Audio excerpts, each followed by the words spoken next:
Hello दोस्तों, कैसे हैं आप सभी लोग। आई होप आप सभी लोग चकाचक होंगे और पढ़ाई में लग गए होंगे एकदम जी जान से। आज की क्लास में हम लोग जो देखने वाले हैं उसका नेम है ज्योमेट्री यानी ज्यामिति। आज हम लोग बेसिक से ज्योमेट्री स्टार्ट करेंगे, जिसमें हम लोग देखेंगे कि लाइन क्या होती है, रेखा क्या होती है, किरण क्या होती है, फिर कोण क्या होता है, कोण के कितने प्रकार होते हैं, उसमें न्यून कोण, अधिक कोण, ये सारे कोण हम लोग देखेंगे। उसके बाद बहुभुज के बारे में पूरी जानकारी हासिल करेंगे, यानी बहुभुज में कैसे उसके अंदर वाले का सम कैसे निकाला जाता है, बाहर वालों का योगफल कैसे निकाला जाता है, या उसमें विकर्णों की संख्या कैसे निकाली जाती है। तो ये सारी चीज आज के क्लास में देखने वाले हैं। और एक क्लास इस पे एक और थ्योरी की आएगी, जिसमें हम लोग वो त्रिभुज वाला देखेंगे और चतुर्भुज वाला देखेंगे। ठीक है, तो चलिए शुरुआत करते हैं आज की क्लास को। ज्योमेट्री देखो, सबसे पहले हम लोग देखेंगे, सबसे पहले लिखा हुआ है लाइन, लाइन सेगमेंट और रे। इससे एक क्वेश्चन आपसे बार बार पूछा जाता है कि लाइन में कितने एंड पॉइंट होते हैं, या लाइन सेगमेंट में कितने होते हैं, या रे में कितने होते हैं। बहुत ही आसान है। सबसे पहले हमें देखना है पॉइंट। ठीक है, तो आपको पता ही होगा पॉइंट क्या होता है। भैया जी, ये क्या है, ये एक पॉइंट है, इसका नेम पॉइंट है। ठीक है, ये पॉइंट है। जब भी ज्योमेट्री में कोई भी पॉइंट रहेगा, कोई भी पॉइंट रहेगा, तो उसका अपना पर्टिकुलर एक नेम होता है। उसको किसी भी लेटर से हम शो करेंगे, चाहे ए से, बी से, सी से, डी से, किसी भी लेटर से हम उसको शो करेंगे। जैसे ये हमारा पॉइंट है तो हम इसका नेम लिख दिए ए। मान लेते हैं कोई और एक पॉइंट है बी, तो उसका नेम बी हो गया। मान लेते हैं कोई और एक पॉइंट है तो इसका नेम सी हो गया। जो एक बार यूज कर लेंगे एक क्वेश्चन में, उसको अगली बार यूज नहीं करेंगे उसी क्वेश्चन में। ठीक है, जैसे हम मान लेते हैं हमारे पास 3 पॉइंट है, तो ये ए है, ये बी है, ये सी है। अब कोई कहते हैं कि सर जी एक पॉइंट हमारे पास और है, तो क्या हम इसका नाम ए लिख सकते हैं? नहीं, ए नहीं लिख सकते हो। ए के अलावा बी भी नहीं लिख सकते हो, सी भी नहीं लिख सकते हो। ए बी सी को छोड़ करके आप कोई भी लेटर यूज कर सकते हो। कोई कह रहा है कि सर जी हम ए ही लिखना चाहते हैं, तो भैया जी ए आप लिखो, लेकिन उसके साथ इसको अलग करने के लिए इस पे डैश लगा दो। ठीक है, ए डैश अलग करने के लिए, मतलब जितने भी पॉइंट्स हैं वो अलग अलग दिखने चाहिए। ठीक है, सबसे पहला ये क्वेश्चन पूछा जाता है कि अगर हमारे पास एक पॉइंट है तो इससे कितनी लाइन खींची जा सकती है, कितनी रेखा खींची जा सकती है।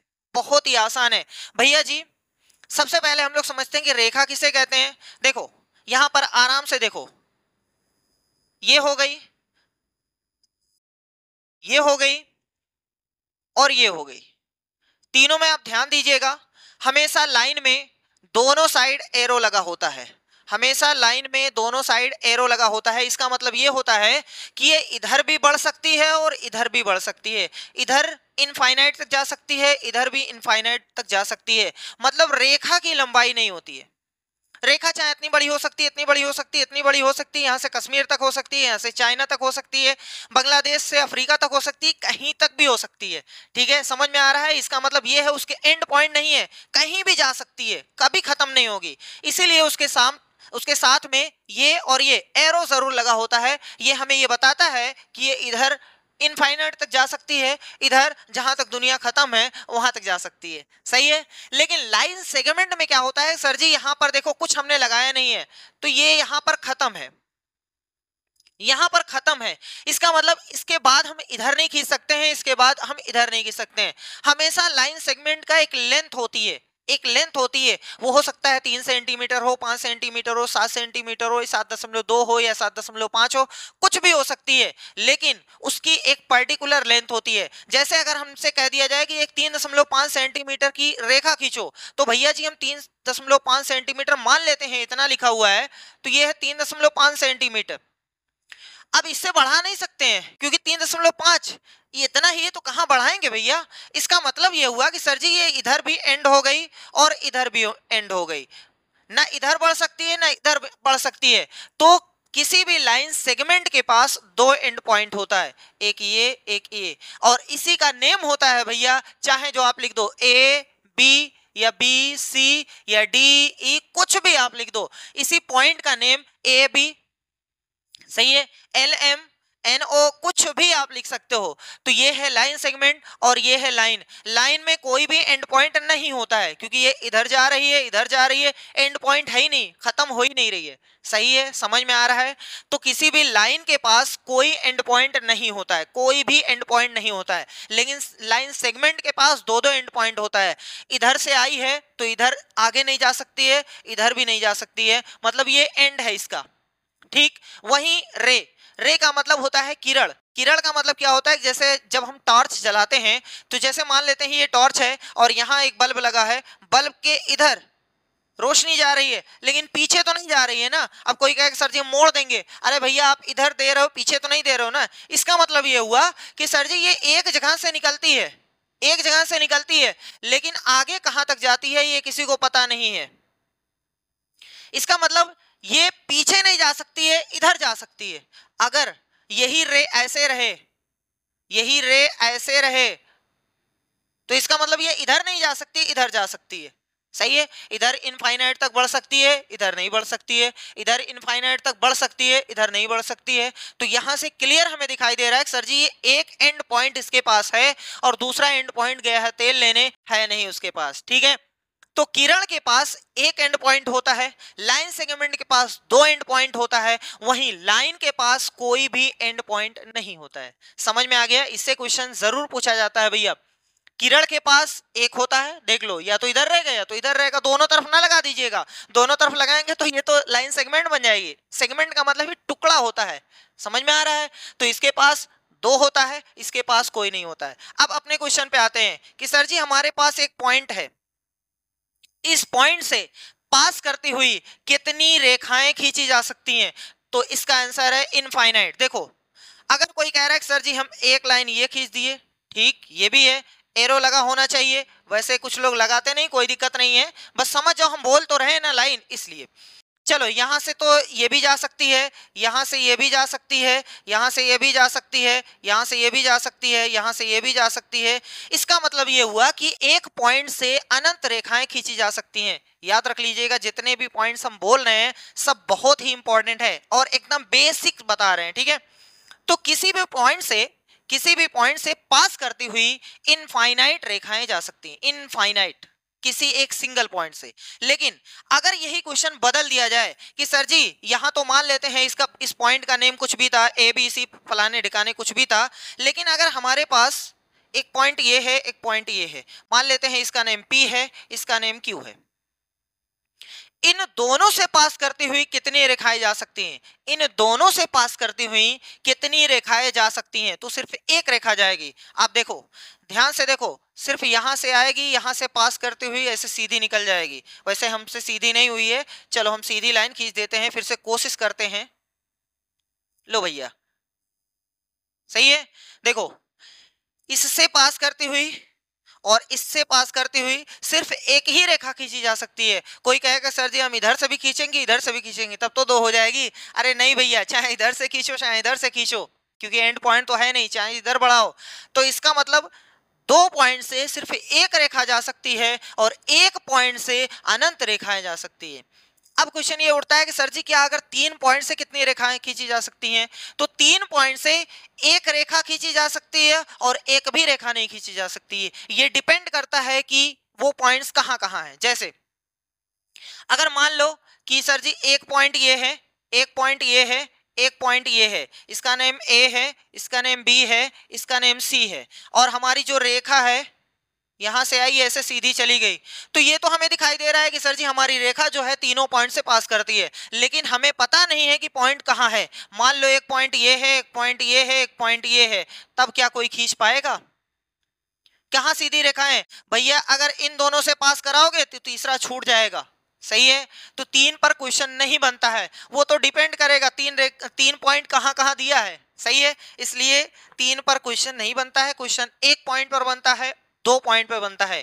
एक पॉइंट से अनंत रेखाएं जा सकती हैं और दो पॉइंट से सिर्फ और सिर्फ एक रेखा खींची जा सकती है। सर जी कोई कहेगा हम यहां से खींचेंगे, तो यहां से भी पास करनी चाहिए भैया, इसलिए सिर्फ एक रेखा है। और दूसरी चीज सुनो, अगर किसी रेखा पर एक पॉइंट है, दो पॉइंट है, 3 पॉइंट है, 4 पॉइंट है, 5 पॉइंट है, एक बोरा पॉइंट है, एक टाली पॉइंट हो, चाहे जितने पॉइंट हो, एक सीधी रेखा पर जितने भी बिंदु होते हैं, एक रेखा पर, एक सीधी रेखा पर जितने भी बिंदु होते हैं, उन बिंदु को संरेखीय बिंदु कहते हैं। एक रेखा पर जितने भी बिंदु हैं सबको संरेखीय बिंदु कहते हैं। वैसे जनरली ऐसा होता है कि एक रेखा पर हम अनंत बिंदु खींच सकते हैं, अनंत बिंदु। अरे भैया ये रेखा है, इस पर छोटे छोटे छोटे छोटे छोटे छोटे बहुत सारे इनफाइनाइट पॉइंट्स हम बना सकते हैं। लेकिन क्वेश्चन देने वाला ये कहेगा सर जी ले लो हमसे 3, उसके बाद आप मत बनाइए, बस 3, एक का नेम ए है, एक का नेम बी है, एक का नेम सी है। तो बताओ इन तीनों बिंदु को क्या कहा जाएगा, जल्दी से कमेंट बॉक्स में बताओ। एक सीधी रेखा पर पड़ने वाले बिंदु को क्या कहा जाता है, अभी हमने बता दिया है क्या कहा जाता है, उसको संरेखीय बिंदु कहते हैं। तो याद हो गया। यहां से लाइन में एक भी एंड पॉइंट नहीं होता है, लाइन सेगमेंट में 2 एंड पॉइंट होता है, रे में 1 एंड पॉइंट। लिख दे भैया, चलो यहां एक लिख दे रहे हैं, एक एंड पॉइंट, एंड पॉइंट, इसमें 2 एंड पॉइंट, 2 एंड पॉइंट, और इसमें नो एंड पॉइंट।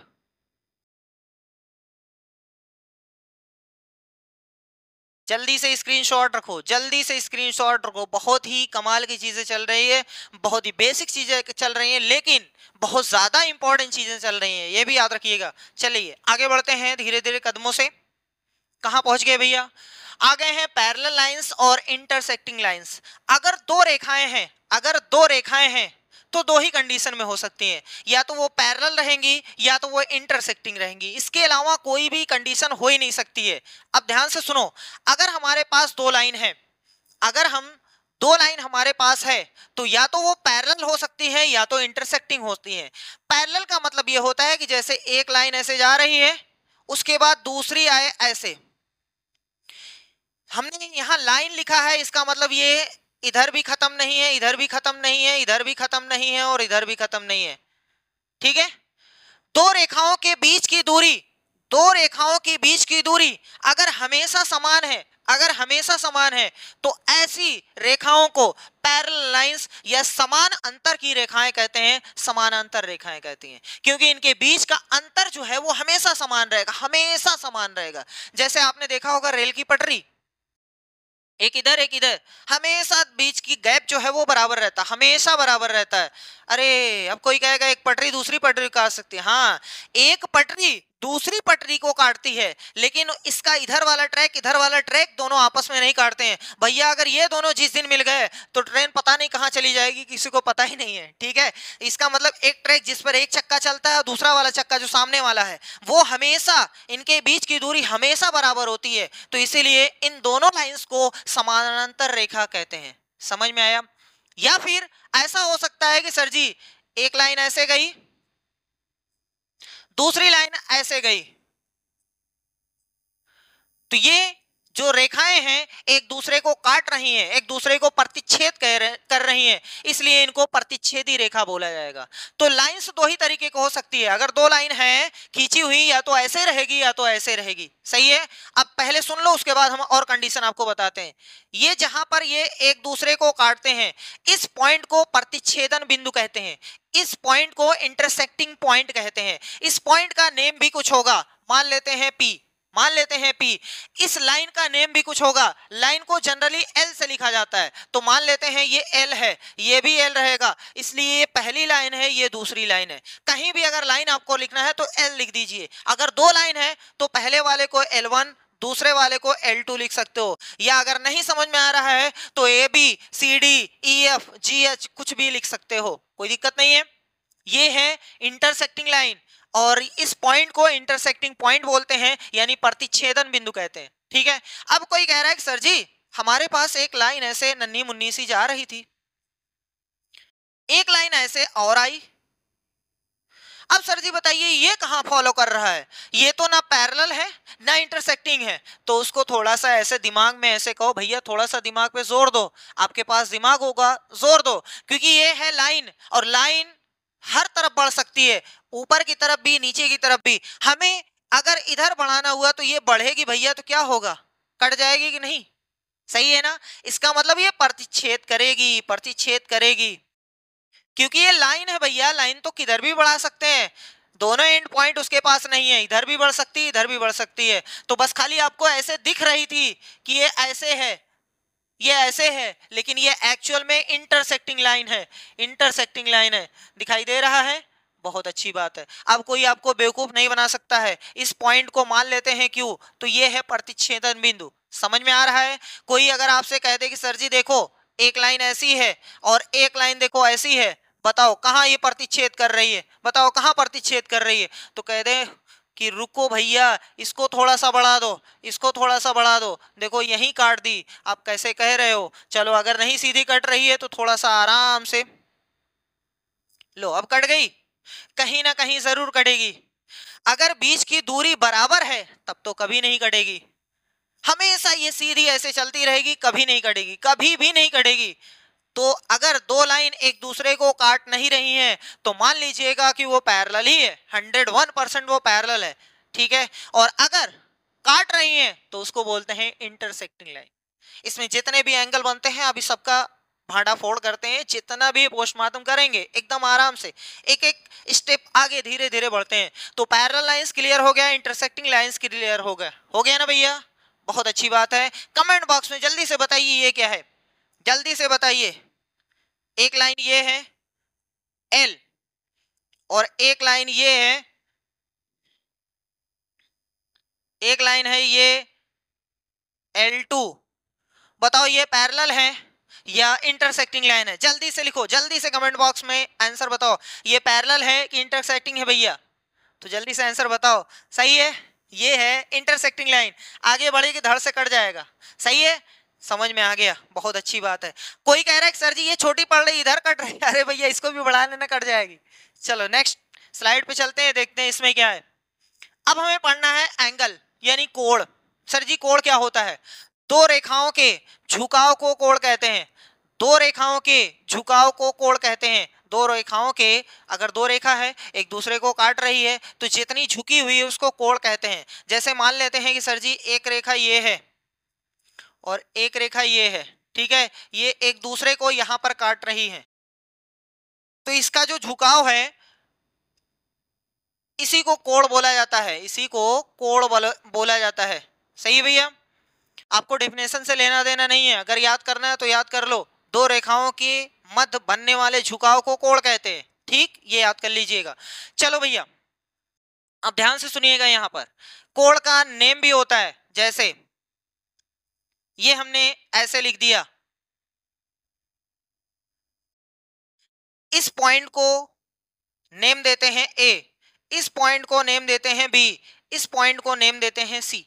सही है, और यहां जो कोण बन रहा है मान लेते हैं इसका नेम है थीटा, थीटा से डरिएगा नहीं, कुछ है नहीं, बस एक सिंबल है, एक सिंबल है।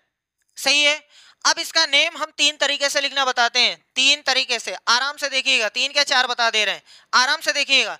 इस कोण का एक पॉइंट ये है जहां ये इंटरसेक्ट कर रहे हैं, जहां एक दूसरे को काट रहे हैं, इसको बोलते हैं एंगल पॉइंट यानी कोणीय बिंदु।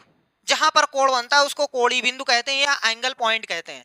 आराम से देखिएगा, जिस पॉइंट पर कोण बनता है तो वो अकेला कोण नहीं बना पाएगा, उसके लिए दो लोग और सपोर्टर चाहिए। जैसे यहां पर कोण बन रहा है तो एक बी सपोर्ट कर रहा है, एक सी सपोर्ट कर रहा है, तभी कोण बनेगा, नहीं तो कोण बनेगा ही नहीं। तो जो जिस पर कोण बनता है वो बीच में आना चाहिए और जो सपोर्टर हैं वो किनारे किनारे से सपोर्ट करने चाहिए। अब देखो पहला तरीका है नेम लिखने का, पहला तरीका ध्यान से देखो, पहला तरीका ये हमने कहा कि ये बीच में आना चाहिए, बी और सी साइड में, बी और सी साइड में हो गए। अब कोई कहेगा सर जी एक तरीका तो ऐसे भी हो सकता है, सी अगर इधर हो जाए बी इधर भी हो जाए, हाँ सही है, चाहे बी ए सी बोल दो चाहे सी ए बी बोल दो, बात वही है। लेकिन कोण को रिप्रेजेंट करते हैं ऐसे छोटा सा कोण बना करके, ऐसे छोटा सा कोण बना करके, इसका नेम है कोण, ठीक है, एंगल। तो ये कोण BAC, इससे ये पता चलता है कि जो बीच में है उसी पर कोण बना है और किनारे किनारे वाले इसका सपोर्ट कर रहे हैं, यानी B और C की हेल्प से A पर कोण बना है, B और C की हेल्प से A पर कोण बना है। तो ये दो मेथड आपके सामने दिखाई दे रहे हैं, एक में पढ़ा जाएगा एंगल BAC या फिर एंगल CAB, दोनों यही बात कर रहा है। तीसरा तरीका ध्यान से देखो, तीसरा तरीका,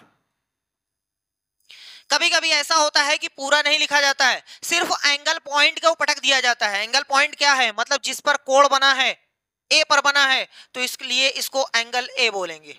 शॉर्ट नेम एंगल ए है, फुल नेम ये दोनों है, चाहे ये लिखो चाहे ये वाला लिखो, दोनों सही है। एक नेम और है, जितना कोण बनता है उतना ही लिख दिया जाता है एंगल थीटा। सही है, थीटा कुछ भी हो सकता है, 30 40 50 20 25 कुछ भी हो सकता है। हमने थीटा लिखा है तो एंगल थीटा हो गया।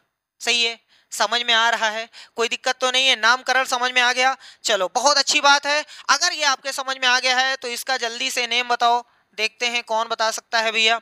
ये ए है, ये बी है, ये सी है और ये कोण है, एंगल पॉइंट है, और मान लेते हैं ये कोण जो है वो बीटा है, मान लेते हैं ये कोण जो है वो बीटा है। जल्दी से कमेंट बॉक्स में जल्दी से बताइए इसका नेम क्या होगा। तो हम बोल दे रहे हैं जल्दी जल्दी। एक नेम ये होगा कि एंगल ABC, बी बीच में आना चाहिए, या फिर एंगल CBA, दो नेम हो गया। एक नेम सिर्फ एंगल पॉइंट पटक दो, यानी एंगल B, यानी कोण B। एक नेम जितना कोण बना है वो पटक दो, एंगल बीटा। सही है, आई होप आपको क्लियर हो गया होगा ये एंगल क्या होता है, इसका नामकरण क्या होता है। ठीक है, अभी तक ये आपको डर लग रहा था, लेकिन एकदम बेसिक से सीखोगे ना तो कभी भी डर नहीं लगेगी। चलो आगे बढ़ते हैं, नेक्स्ट स्लाइड पे क्या है भैया, इसमें क्या पढ़ना है, टाइप्स ऑफ एंगल। बहुत अच्छे, कोण के प्रकार। सबसे पहले देखो, ध्यान से देखिएगा, मान लो कि ये जो है घड़ी में छोटी वाली सुई है, घंटे वाली सुई है, और ये बड़ी वाली सुई है भैया, ये बड़ी वाली सुई है, दिखाई दे रहा है 12 बज रहा है, 12 बज रहा है। अगर ये वाली सुई यहां आ जाए तो कुछ एंगल बन जाएगा, अगर यही वाली सुई यहां आ जाए तो कुछ और एंगल बन जाएगा, अगर ये वाली सुई यहां आ जाए तो कुछ और एंगल बन जाएगा, लेकिन यही सुई फिर से इसी पर चली जाए तो फिर एक कंप्लीट एंगल बनता है 360 अंश का कोण जिसको बोलते हैं। तो पूरा एंगल जो बनेगा वो 360 अंश का बनता है। सही है, समझ में आ रहा है। किसी चीज का एक चक्कर जब लगाओगे, किसी भी चीज का एक राउंड लगाओगे तो हमेशा 360 अंश का कोण बनता है। अब चलो टाइप्स ऑफ एंगल में, कोण के प्रकार। कोण कितने प्रकार के होते हैं, 6 प्रकार के होते हैं। जीरो से लेकर, जीरो का एंगल दोनों एक पर रहेंगे, दोनों सुइयां एक पर रहे तो जीरो एंगल। ठीक है, जीरो से लेकर 360 तक का कोण होता है, उससे ज्यादा कुछ नहीं होता है। उससे ज्यादा का मतलब एक चक्कर के बाद जोड़ो, एक चक्कर के बाद जोड़ो। ठीक है, तो कोण जो बनता है वो 0 से 360 तक का बनता है। ठीक है, आराम से देखिएगा, कुल कितने प्रकार के हुए, 6 प्रकार के। सबसे पहला, दूसरा, तीसरा, चौथा, पांचवा, छठा। आराम से देखिए, और ऐसे ही जैसे बताया जा रहा है वैसे याद करेंगे तो हमेशा याद रहेगा। ठीक है, सबसे पहले जो नेम है उसका नेम है acute angle. Acute angle Hindi में कहते हैं न्यून कोण।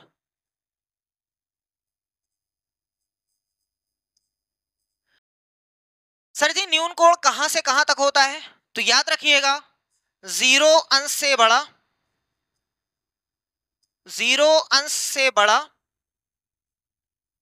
लेकिन 90 अंश से छोटा, 90 अंश से छोटा। 0 से बड़ा होना चाहिए, 90 से छोटा होना चाहिए। जैसे वो 1 डिग्री का हो सकता है, 2 का हो सकता है, 3 का हो सकता है, 5 15 20 25 30 45 90, सॉरी 90 नहीं 89, ठीक, 78 75 70 72 73 63 53 कुछ भी हो सकता है। 0 से बड़ा 90 से छोटा होना चाहिए।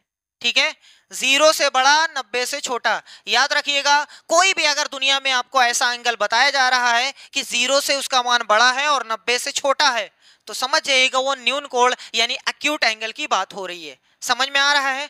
अब कोई कह रहा है सर जी अगर 90 बन गया तो 90 का नाम अलग हो जाएगा। तो 90 का नाम क्या हो जाएगा? जिसको हम लोग बोलते हैं राइट एंगल। राइट एंगल, ठीक, इसको बोलते हैं समकोण, हिंदी में कहते हैं समकोण। समकोण का मान कितना होता है भैया? 90 अंश। समझ में आ रहा है? पल्ले पड़ रहा है? कोई दिक्कत तो नहीं है? 1 से लेकर 89, ये 90 से कम होना चाहिए। 90 से अगर छोटा है तो उसको न्यून कोण बोलेंगे, और अगर 90 हो गया तो उसको बोलेंगे समकोण। और अगर 91 हो गया तब, 92 हो गया तब, तो याद रखिएगा 90 से बड़े वाले का नाम अलग हो गया है, जिसका नेम है obtuse angle. Obtuse angle, obtuse angle. Sir ji ये क्या होता है? हिंदी में इसको क्या कहते हैं? तो हिंदी में इसको कहते हैं, कहां पेन चली गई भैया, इसको हिंदी में कहते हैं अधिक कोण। अधिक कोण,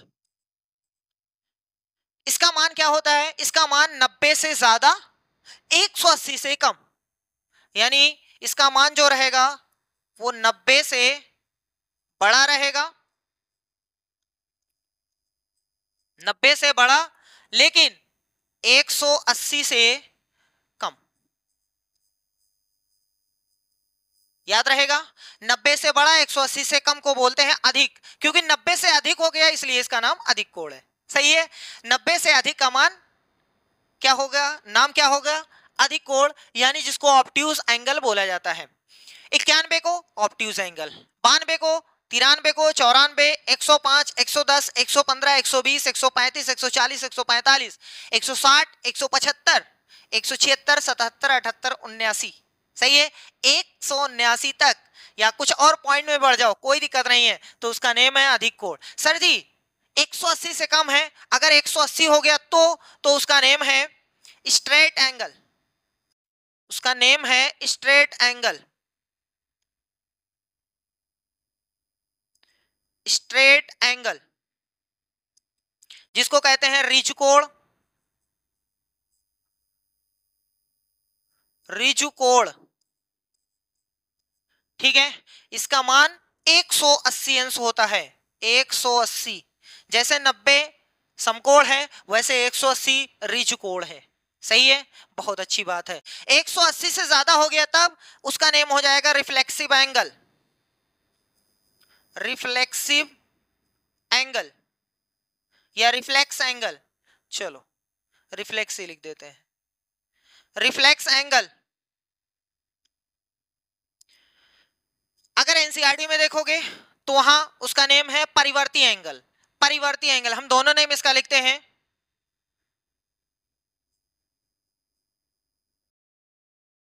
परिवर्ती एंगल, परिवर्ती कोण, या फिर विरहत कोण बोला जाता है भैया।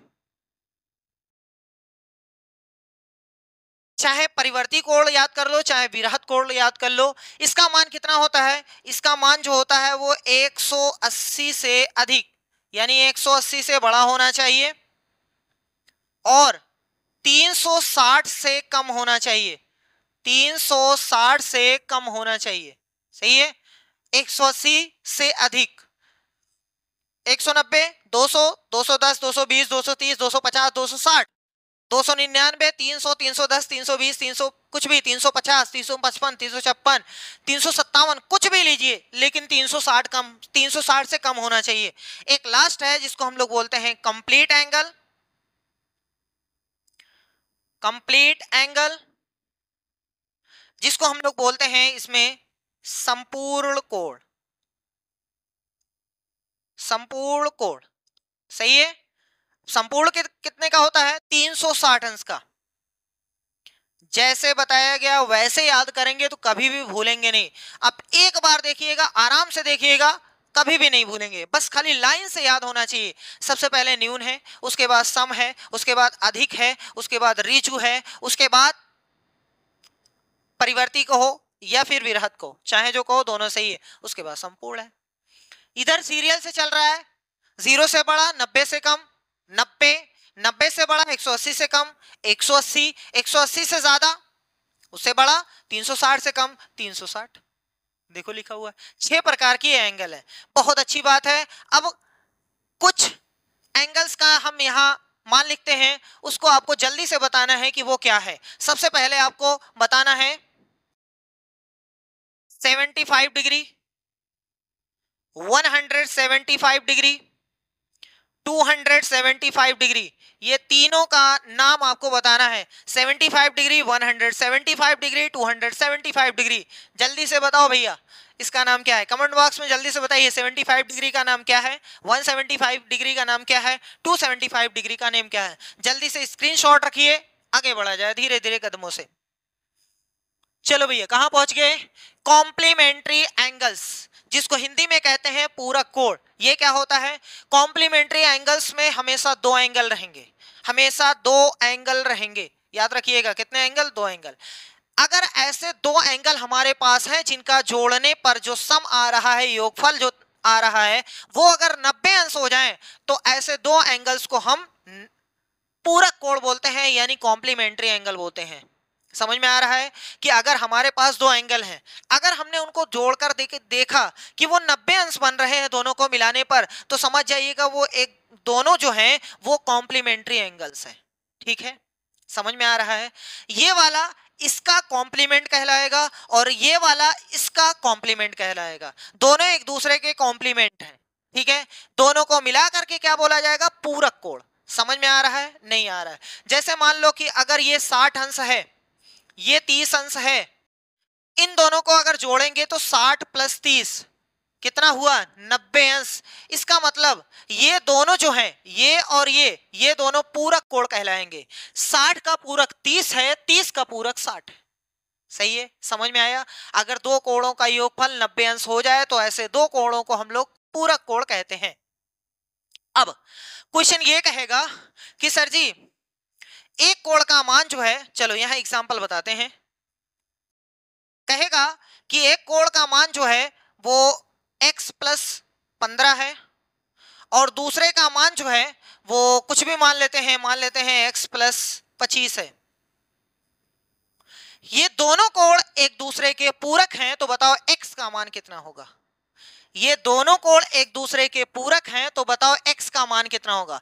बहुत ही आसान है, देखते हैं। क्योंकि ये और ये दोनों पूरक कोण है ना, इसलिए इनका योगफल कितना आना चाहिए, 90 अंश। 90 अंश पूरक है ना भैया, तो 90 अंश। तो हम जोड़ते हैं x plus 15 plus x plus 25, इनका योगफल कितना आना चाहिए, 90 अंश। तो बस काम खत्म, सॉल्व कर दो। देखो x यहाँ है, x यहाँ है, तो मिला करके 2x हो गया और 15 और 25 कितना हुआ, 40 बराबर में 90। 40 उधर कर दो तो 2x बराबर 90 माइनस 40, इसका मतलब 2x बराबर 50। तो x बराबर 50 बटे में 2, 50 बटे में 2, इसका मतलब x का मान आ गया 25 अंश। सही है, x का मान पूछा था, x का मान इतना आ गया। अगर वो कह रहा है कि दोनों कोण बताओ, तो यही 25 उठा करके यहां पटक दीजिएगा। x प्लस 15 है ना, यानी 25 प्लस 15 है, तो ये हो जाएगा 40 और ये हो जाएगा 50। ठीक है, रखिएगा। समझ में आया। एक दूसरा एग्जाम्पल देखते हैं। सर जी एक और एग्जाम्पल, चलो भैया।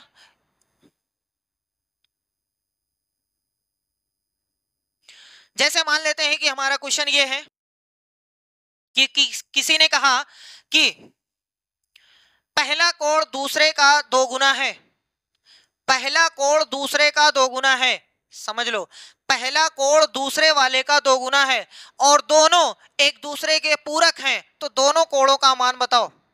फिर से सुन लो, क्वेश्चन क्या है कि क्वेश्चन ये कह रहा है कि अगर पहला कोण दूसरे वाले का दो गुना है, दोनों कोण एक दूसरे के पूरक हैं, तो बताओ दोनों कोण का मान कितना होगा। अब चलो, पहला कोण है, दूसरा कोण है, कह रहा है पहला वाला दूसरे वाले का दो गुना है, मतलब ये जो है वो दो गुना है।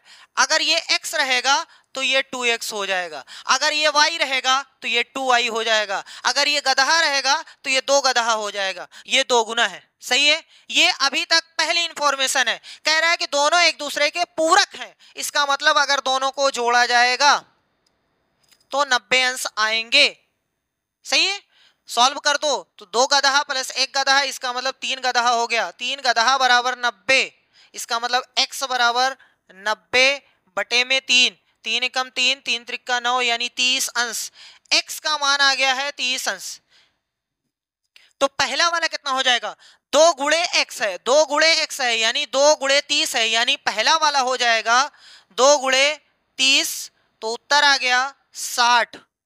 और दूसरा वाला चाहो तो 90 में से 60 निकाल करके घटाओ, या x का मान 30 आ गया है, तो ये और ये यही दोनों हमारे आंसर हो गए। एक कोण 60 अंश है, दूसरा वाला 30 अंश है। समझ में आया? तो याद रखना है, पूरा कोण का मतलब होता है 2 कोणों का योगफल 90 अंश होना चाहिए। तो पहला वाला दूसरे वाले का पूरक कहलाता है और दूसरा वाला पहले वाले का पूरक कहलाता है, एक दूसरे के पूरक है। बहुत अच्छी बात है। अब आगे बढ़ते हैं। कह रहा है सप्लीमेंट्री एंगल्स, यहां समपूरक है, वहां सिर्फ पूरक था। समपूरक में 2 कोणों का योगफल 180 अंश होना चाहिए, बस बात वही है। अगर हमारे पास 2 कोण हैं, मान लो कि चलो मान लेते हैं 120 है और 60 है, अगर इन दोनों का योगफल 180 अंश हो जाए तो ऐसे 2 कोणों का योग अगर 180 अंश होता है तो ऐसे 2 कोणों को हम लोग संपूरक कोण बोलते हैं। सही है, समझ में आ गया? जैसे 120 में 60 जोड़ा गया 180 आ गया। अगर 90 आ गया तो पूरक, और अगर 180 आ गया तो संपूरक। समझ में आ गया? एक एग्जांपल लेते हैं, मान लेते हैं कि हमारे पास कोई क्वेश्चन है, कह रहा है कि सर जी एक कोण का मान है x प्लस 25 और दूसरे वाले का मान है 3x प्लस कितना दे दे भैया,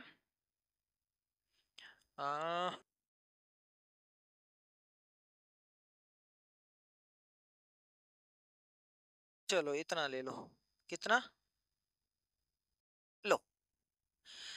एक कोण ये है, एक कोण ये है, कह रहा है कि दोनों कोण जो है वो संपूरक है। बताओ पहला वाला कितना होगा, दूसरा वाला कितना होगा? बस वही अपनाइए, पहला कोण हो गया प्लस दूसरा कोण हो गया, इन दोनों का योगफल कितना आना चाहिए, संपूरक है इसलिए 180 अंश। यहां 1x है, यहां 3x है, तो कुल मिलाकर के 4x हो गया, प्लस 35 और 25 तो कुल मिलाकर के 60 हो गया भैया, बराबर में 180। 60 उधर चला गया तो 4x बराबर 180 माइनस में 60 तो बराबर में 120। सही है ना, 180 में से 60 निकलेगा 120 आएगा, तो 4x बराबर में 120 यानी x बराबर जो आ गया 120 बटे में 4, 4 एकम 4, 4 तिहाई 12, 0 के साथ, तो x का आंसर जो आया है वो 30 अंश आया है। ये x का आंसर आया है, तो यहां पर रखो, तो x प्लस 25 है, x का मान 30 है, तो 30 धन 25 यहां रखोगे तो कितना हो जाएगा, 30 धन 25, इसका मतलब हो गया 55। दूसरा वाला अगर हम चाहें तो यहाँ x का मान 30 रखें, तो 3 गुणे 30 90, 90 में 30 जोड़े 90 में 35 जोड़ेंगे 125 आ जाएगा।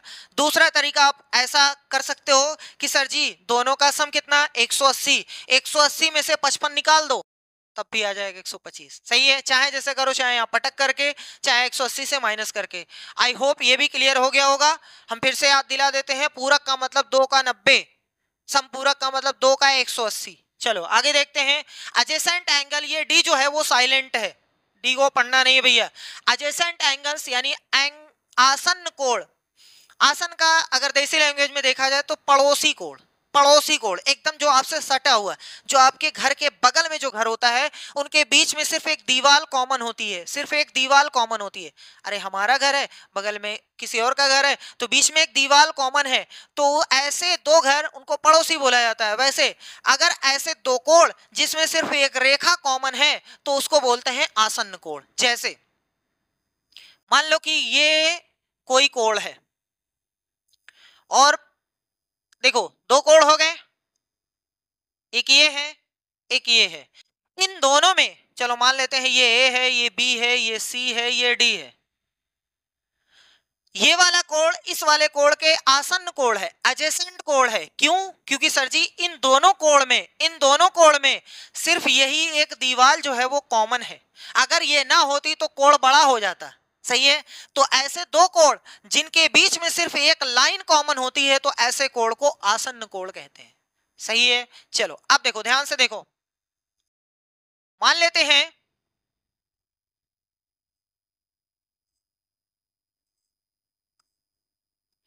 चलो इसका नेम, इसका नेम, इसका नेम, इसका नेम और इसका नेम मान लेते हैं। इसका नेम 1 है, इसका नेम 2 है, इसका नेम 3 है, इसका नेम 4 है, इसका नेम 5 है। कोण का नेम है, पहला कोण है, दूसरा, तीसरा, चौथा, पांचवा, 5 ही कोण बन रहे हैं ना भैया। अब देखो, एक का आसन्न कोण जो है वो 2 है, समझ में आया, इसके नीचे नहीं है। पड़ोसी इधर बगल भी होता है, इधर बगल भी होता है, लेकिन एक के इधर पड़ोसी नहीं है, सिर्फ ऊपर पड़ोसी है। तो एक का एडजेसेंट एंगल 2 हुआ। सही है। अब 2 का देखते हैं, एंगल 2 का देखते हैं। एंगल 2 का एडजेसेंट एंगल कौन है, आसन्न एंगल कौन है? सर जी 2 का पड़ोसी 1 भी है, 3 भी है, एक ऊपर भी है, एक नीचे भी है, तो ये 2 का पड़ोसी 1 भी है, 3 भी है। सही है। ऐसे 3 का आसन्न कोण 2 भी है, 4 भी है, इसी तरीके से 4 का आसन्न कोण 3 भी है और 5 भी है। सही है। समझ में आ रहा है, कोई दिक्कत नहीं होनी चाहिए। आप कमेंट बॉक्स में जल्दी से आंसर करिए, बताइए इसका आसन्न कोण कौन है। यहाँ 1 है, यहाँ 3 है, यहाँ 2 है, बताओ 2 का पड़ोसी कौन है, 2 का आसन्न कोण कौन है, 2 का एडजेसेंट एंगल कौन है, जल्दी से बताओ। 2 का कितना, 1 है कि 3 है, या 1 3 दोनों है? जल्दी से कमेंट बॉक्स में आंसर बताइए। बहुत अच्छी बात है, आगे बढ़ते हैं।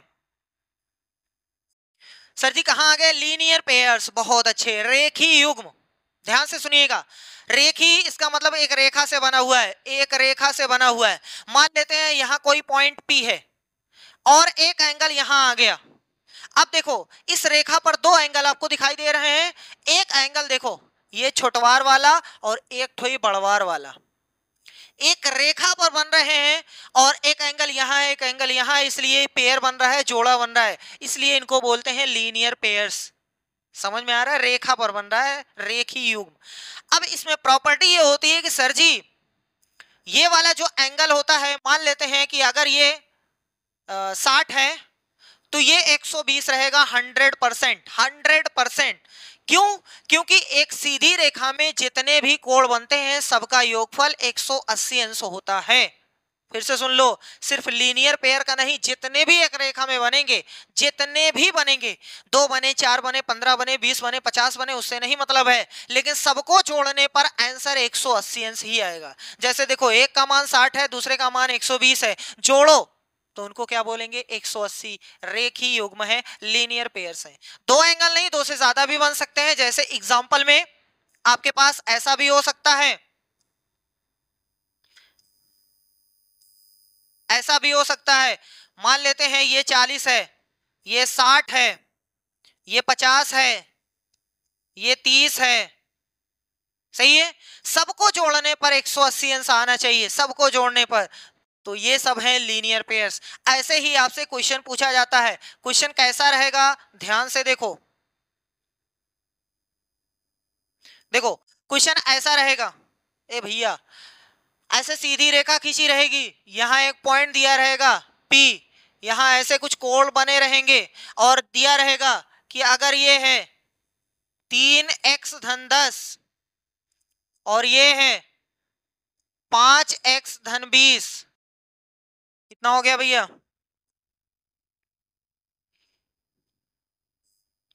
ये है 7x। तो बताओ x का मान कितना है, आपसे ये पूछ सकता है, या फिर ये पूछ सकता है कि तीनों कोण का मान बताओ। तो कुछ भी नहीं करना है, सीधी रेखा पर जितने भी कोण बनते हैं, एक पॉइंट पर जितने भी कोण बनते हैं, जितनी भी ब्रांचेस निकलती हैं, जितनी भी सूरज की किरण निकलती है, सबका योगफल 180 अंश होता है। चाहे इधर से चालू कर दो, चाहे इधर से। चलो पहला कोण 7x है, प्लस दूसरा कोण 5x धन 20 है, प्लस तीसरा कोण है 3x प्लस 10। एक कोण ये है, एक कोण ये है, एक कोण ये है, तीनों का योगफल, अरे भैया लीनियर पेयर है तो चाहे जितने लोग बने सबका योगफल कितना रहेगा, सबका योगफल 180। कितना रहेगा, 180 अंश रहेगा। ये आपको याद कर लेना है। अब चलो देखते हैं, 7x 5x 3x, 7 5 12 3 15, कितना x हो गया, 15x। और नंबर देखते हैं 20 और 10, 30 हो गया। बराबर में 180, ये 30 उधर चला गया तो 15x बराबर 180 माइनस में 30, इसका मतलब 15x बराबर में हो गया 180 में से 30 निकालो कितना 150, सही है।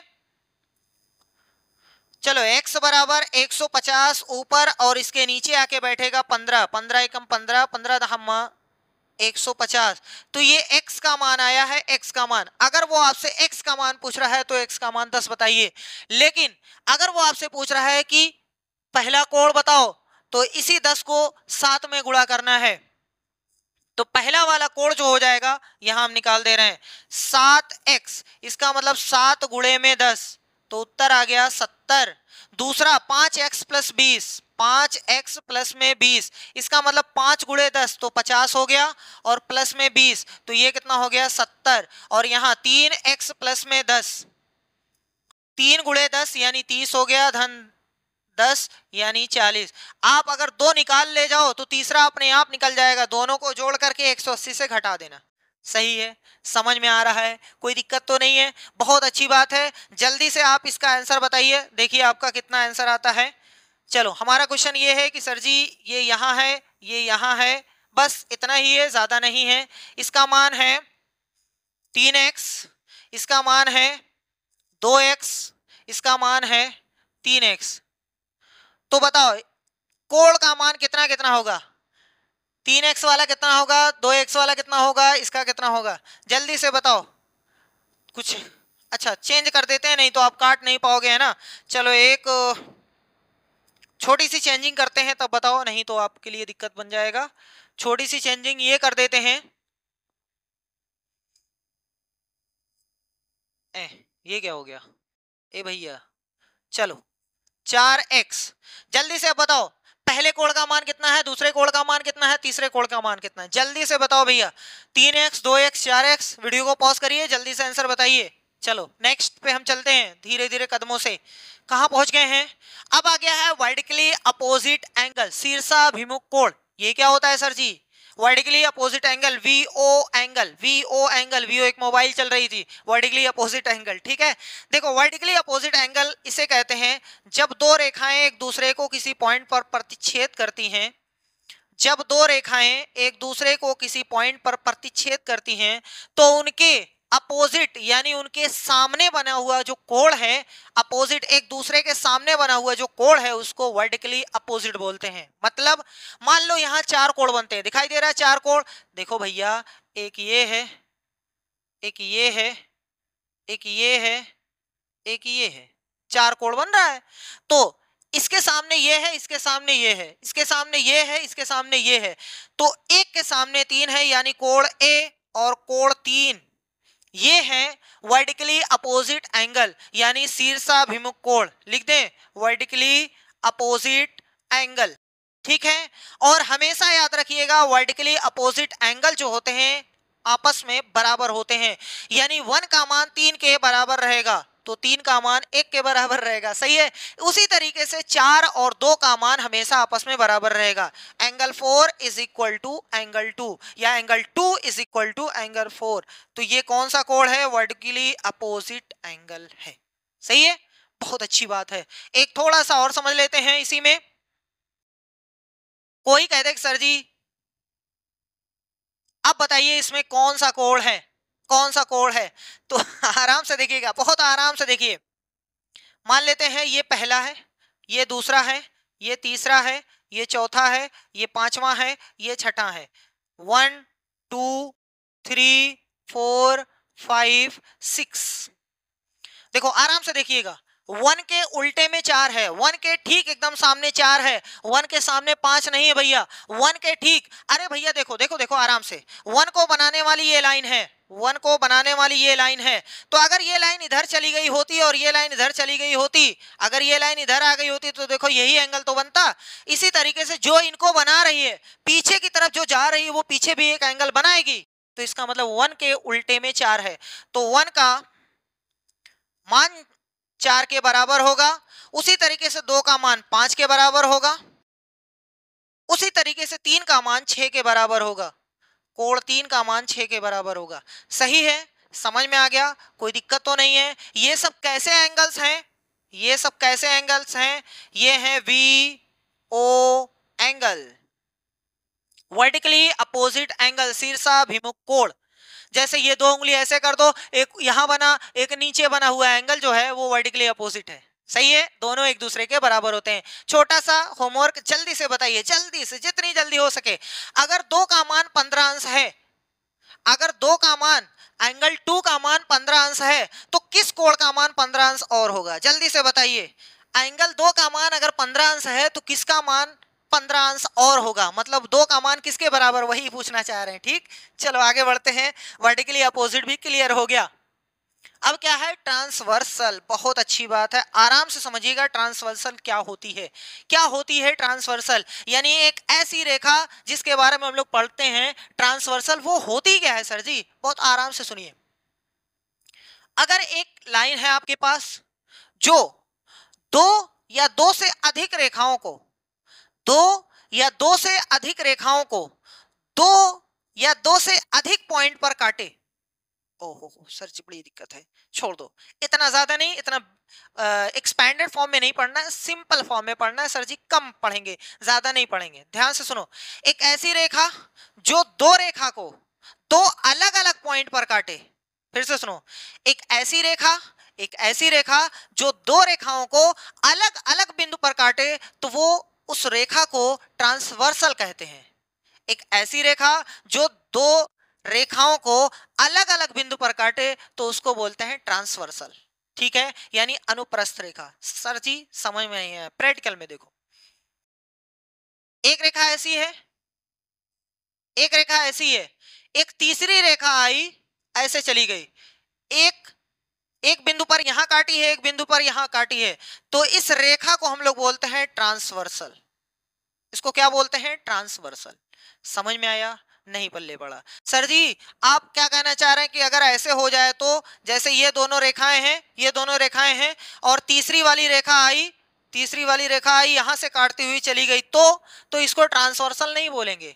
क्यों नहीं बोलेंगे, हमने कहा था कि एक ऐसी रेखा जो 2 रेखाओं को अलग अलग बिंदु पर काटे, ये तो एक ही बिंदु पर काट रही है, तो इसको ट्रांसवर्सल नहीं बोलेंगे। ये जो है वो ट्रांसवर्सल नहीं है, नहीं है, याद रखिएगा। समझ में आ गया, कोई दिक्कत नहीं होनी चाहिए।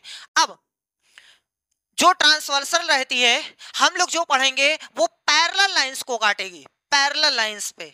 देखो मान लो ये एक रेखा है, मान लो ये दूसरी रेखा है, ये दोनों मान लेते हैं हमने खींचा है या नहीं खींचा है, लेकिन मान लेते हैं कि सर जी ये जो है वो पैरेलल लाइंस है या कभी मिलेंगी नहीं, तो हम एक लाइन और खींचते हैं जो कि है ट्रांसवर्सल। ये है ट्रांसवर्सल। किसी 2 पैरेलल लाइन को तीसरी लाइन जब काटती है अलग अलग बिंदु पर, तो उसको बोलते हैं ट्रांसवर्सल। ये ट्रांसवर्सल जब काटती है तो 8 एंगल बनते हैं, 8 एंगल बनते हैं। नाम ध्यान से सुनना, पहले हम 8 का ऐसे ही अपनी तरफ से 1 2 3 4 5 लिख देते हैं। चलो इसको मान लेते हैं, इसको मान लेते हैं, इसको मान ले, इसको मान लिए, इसको इसको इसको इसको, 8 एंगल बने। कितने एंगल बने भैया, 8 एंगल सर जी। नाम कहीं से भी हम लिख सकते हैं, कहीं से भी लिख सकते हैं, ध्यान से सुनिएगा, 1 2 3 4, कहीं से भी हमारी मर्जी थी, हम यहां से भी लिख सकते थे, यहां यहां चाहे जहां से, बस खाली इंडिकेट, बस खाली आपको दिखाने के लिए पहला ये है, बस इसलिए कर रहे हैं। चलो ये 5 हो गया, ये 6 हो गया, ये 7 हो गया, ये 8, 8 एंगल बने हैं। अब ध्यान से सुनिएगा, ध्यान से आराम से सुनिए, बहुत सारी चीजें इसमें हैं। सबसे पहले कहां लिख दें सर जी, थोड़ा सा इस फिगर को इस जानिब लाते हैं। अरे भगवान, बड़ी तकलीफ हो जाएगी भैया, आपको नहीं टच करना है, कैसे ये आएगा तब, जाने दो, ऐसे ही समझते हैं। देखो सबसे पहले अभी हम लोग वर्टिकली अपोजिट पढ़े हैं, तो 1 का उल्टा 3 दिखाई दे रहा है, इसका मतलब ये हुआ हम ये जो एंगल 1 जो है वो एंगल 3 के बराबर होगा, एंगल 3 के बराबर होगा। कोई रीजन हमसे नहीं पूछेगा, हम एक बार लिख दे रहे हैं वर्टिकली अपोजिट एंगल। अभी अभी पढ़ के आए 1 का उल्टा 3 है, यानी 1 3 वर्टिकली अपोजिट है, 2 और 4 वर्टिकली अपोजिट हैं, 5 और 7 वर्टिकली अपोजिट हैं, 6 और 8 वर्टिकली अपोजिट है। सही है। क्या हमें पूरा लिखना जरूरी है? नहीं भैया, आप लोग लिख लीजिएगा, 1 का उल्टा 3 है, 3 का उल्टा 1 है, 2 का उल्टा 4 है, 4 का उल्टा 2 है, 5 7 के बराबर है तो 7 5 के बराबर है, 6 8 के बराबर है, 8 6 के बराबर है। रीजन भी आपको बता दिया गया है, वर्टिकली अपोजिट। तो ये अभी इसके पहले पढ़े थे इसलिए बता नहीं रहे, ठीक है। अब दूसरा, सर जी ध्यान से देखिएगा, 1 और 2 में क्या रिलेशन है? 1 और 2 में, सर जी ये तो एक सीधी रेखा के ऊपर बन रहे हैं, और सीधी रेखा के ऊपर बनने वाले कोणों का योगफल 180 होता है, इसका मतलब ये लीनियर पेयर है सर जी, 1 और 2। तो हम यहां लिख दे रहे हैं एंगल 1 और एंगल 2, इसका योग कितना होगा? 180 अंश होगा, लीनियर पेयर। सही है। अभी भी बताए हैं कि सीधी रेखा पर बनने वाले कोणों का योगफल 180 होता है, और उन जितने भी कोण हैं सबको लीनियर पेयर्स बोला जाता है। सही है। अच्छा सर जी दिमाग लगाओ, जैसे ये ऊपर बन रहा है वैसे तो ये नीचे भी बन रहा है, 4 और 3, 3 और 4, बस खाली लाइन के नीचे बन रहा है सर जी, यहां और यहां, ये भी तो लीनियर पेयर है। इसका मतलब ये हुआ कि कल के अगर कोई कहे कि 4 और 3 बताइए कौन सा एंगल है, तो हम डायरेक्ट बता सकते हैं 4 और 3, 4 और 3, इसका भी योगफल 180 होगा, इसका भी योगफल 180 होगा। और क्यों होगा अब हमें लिखने की कोई जरूरत नहीं है, आप लोग बता सकते हो। अब थोड़ा ध्यान से सुनना, सर जी जो एक कनेक्शन 1 और 2 में है वही कनेक्शन तो यहाँ 5 और 6 में पाया जा रहा है, वो भी तो लीनियर पेयर है। हाँ सर जी ये भी लीनियर पेयर है। वही कनेक्शन 7 और 8 में है, 7 और 8 में है, तो ये भी 7 और 8 linear pair, 5 6 linear pair, 1 2 linear pair, 3 4 linear pair. अभी रुको, अभी तो शुरुआत है, दिमाग थोड़ा सा और लगाओ। तो सर जी ये भी तो एक लाइन आ रही है, ये भी तो एक लाइन है, लाइन पर देखो 2 कोण यहां दिखाई दे रहे हैं, लाइन ऐसे है, यहां पर एक कोण ये 1 है, यहाँ कोण 4 है, दिखाई दे रहा है, ये देखो लाइन है, ऐसे पीली वाली लाइन आ रही है, यहाँ पर एक कोण ये बन रहा है, एक कोण ये बन रहा है, दोनों का सम कितना होगा? 180। लीनियर पेयर एक सीधी रेखा पर एक बिंदु पर बनने वाले कोणों का योगफल 180 होता है। 1 और 4 का योगफल भी कितना हो जाएगा? 180 होगा। इसका मतलब हम लोग डायरेक्ट कह सकते हैं कि 1 और 4 भी क्या है? लीनियर पेयर है। इस चीज को हम यहाँ लिख दे रहे हैं, 1 और 4, इसका भी सम कितना होगा? 180। क्यों होगा? Linear pair. सर जी अगर 1 और 4 है तो इस साइड 2 और 3 वो भी तो लीनियर पेयर है। सही है। तो 1 और 4 लीनियर पेयर, 2 और 3 लीनियर पेयर, 5 और 8 लीनियर पेयर, 6 और 7 लीनियर पेयर। तो लीनियर पेयर के कुछ हम कॉम्बिनेशन यहां लिखे हैं, बाकी यहां पर 5 आपको बता दिए हैं। सही है, समझ में आया? कोई दिक्कत नहीं है, बहुत अच्छी बात है। अब ध्यान से सुनो, एकांतर कोण होता है एक, एकांतर जिसको अल्टरनेट एंगल बोलते हैं। अल्टरनेट, सर जी अल्टरनेट क्या होता है? अच्छा उससे पहले करस्पॉन्डिंग एंगल देखते हैं। करस्पॉन्डिंग एंगल, एक जैसे एंगल जो है, ध्यान से सुनिए, करस्पॉन्डिंग आराम से देखो। करस्पॉन्डिंग का मतलब एक जैसा, अगर एक ऊपर बन रहा है तो नीचे वाली लाइन पर भी एक ऊपर बनना चाहिए, अगर एक दाहिने साइड बन रहा है तो नीचे वाली लाइन पर भी एक दाहिने साइड बनना चाहिए। देखो आराम से सुनो, पहले भी समझ में आएगा। 1 और 5 में सेम कनेक्शन है, एक लाइन के ऊपर है तो 5 भी लाइन के ऊपर है, एक इस लाइन के राइट साइड है तो 5 भी लाइन के राइट साइड है। फिर से सुन लो, एक इस वाली लाइन पे होना चाहिए, पहली वाली लाइन पे, एक दूसरी वाली लाइन पे। 1 और 5 को ध्यान में रखो, 1 जो बन रहा है लाइन के ऊपर बन रहा है, तो 5 भी जो लाइन के ऊपर बन रहा है।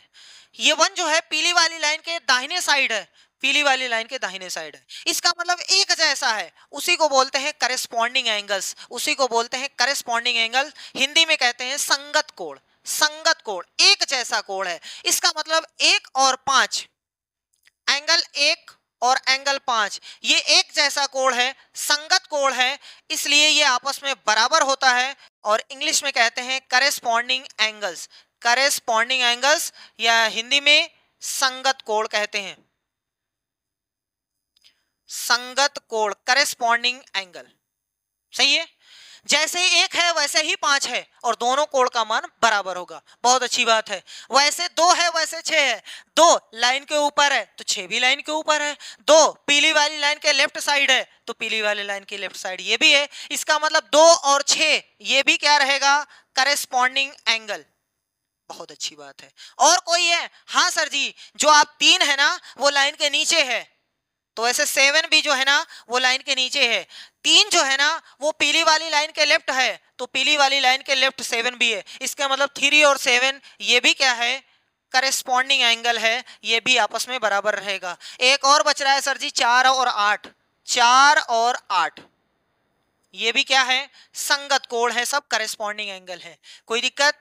करेस्पॉन्डिंग एंगल आपस में बराबर होते हैं। अब चलो एक और कोण देखते हैं जिसका नेम है एकांतर कोण। जिसका नेम है एकांतर कोण, अल्टरनेट एंगल बोला जाता है। अल्टरनेट एंगल,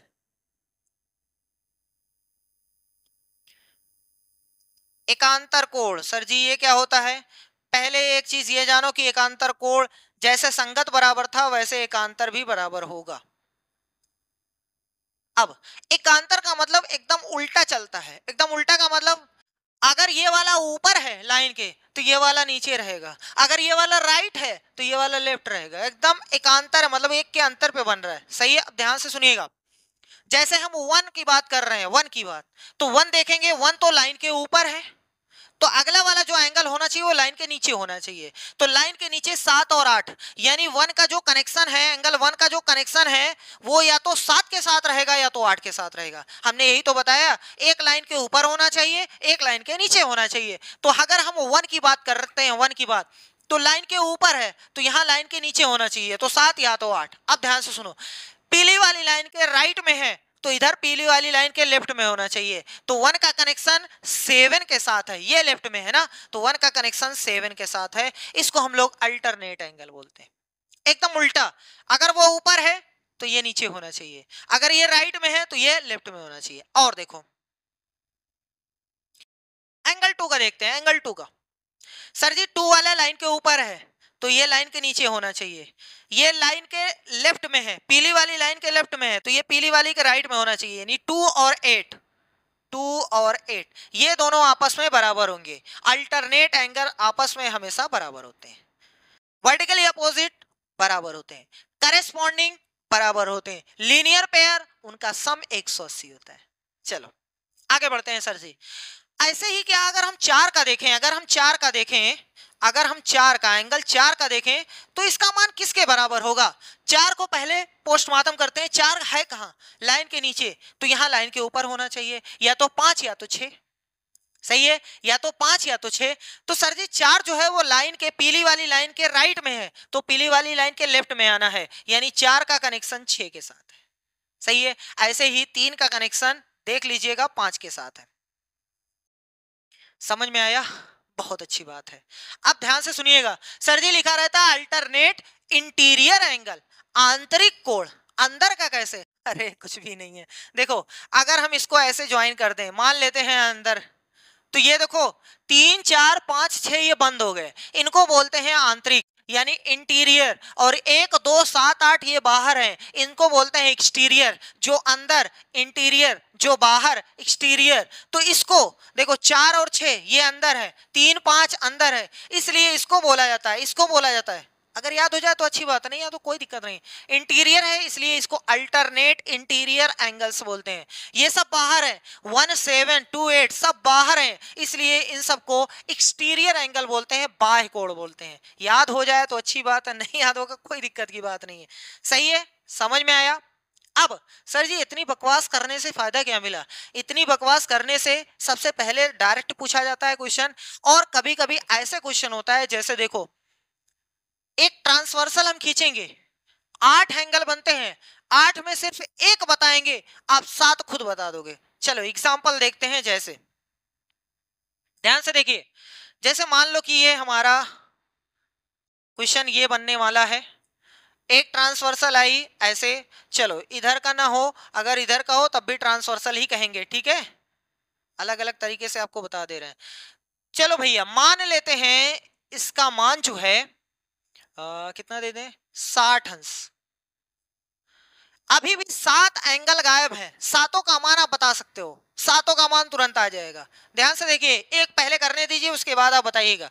60 ये है, ये लीनियर पेयर है, लीनियर पेयर है, इसका और इसका दोनों का योगफल 180 होगा। 60 जब इसको मिला है तो 120 इसको मिलेगा, काम खत्म। समझ में आया? अब ध्यान से सुनो, 60 तो ये भी 60, क्यों सर जी? क्योंकि वर्टिकली अपोजिट है, एक दूसरे के बराबर होते हैं। 120 है, ये भी 120 रहेगा, क्यों सर जी? क्योंकि ये वर्टिकली अपोजिट है तो बराबर होता है। अब आगे देखो, 120 है, ये भी 120 रहेगा, क्योंकि बताया गया है कि संगत कोण बराबर होते हैं।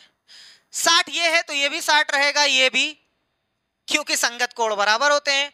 सर जी 60 ये है तो 60 ये भी रहेगा, संगत कोण बराबर होते हैं। 120 है तो ये भी 120 रहेगा, संगत कोण बराबर होते हैं। नहीं समझ में आया तो 120 यहाँ, 120 यहाँ, 120 यहाँ तो 120 यहाँ, वर्टिकली अपोजिट है। 60 यहाँ तो 60 यहाँ, वर्टिकली अपोजिट है।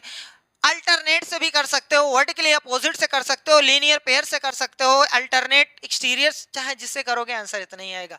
अब हम एक क्वेश्चन आपको देते हैं, आप जल्दी से बताइए कि इसका मान कितना होगा।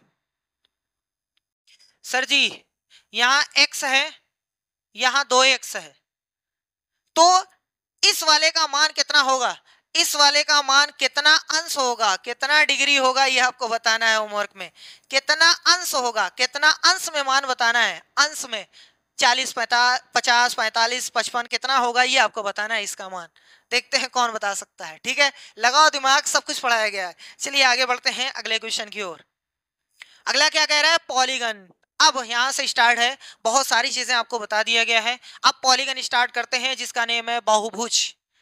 एक ऐसी फिगर, एक ऐसा फिगर जो सरल रेखाओं से बंद वाली आकृति हो, एक ऐसी आकृति जो सरल रेखाओं से घिरी हो और बंद हो, उसको बोलते हैं पॉलीगन या बहुभुज। और जिसमें दो से अधिक रेखाएं होती हैं। क्यों? क्योंकि सर जी दो रेखाएं कभी बंद नहीं कर पाएंगी। हम एग्जांपल देते हैं, जैसे ये एक रेखा है, ये तो किसी को बंद ही नहीं कर पाएगी। दो रेखा है तो सर जी ये कहां बंद हुई?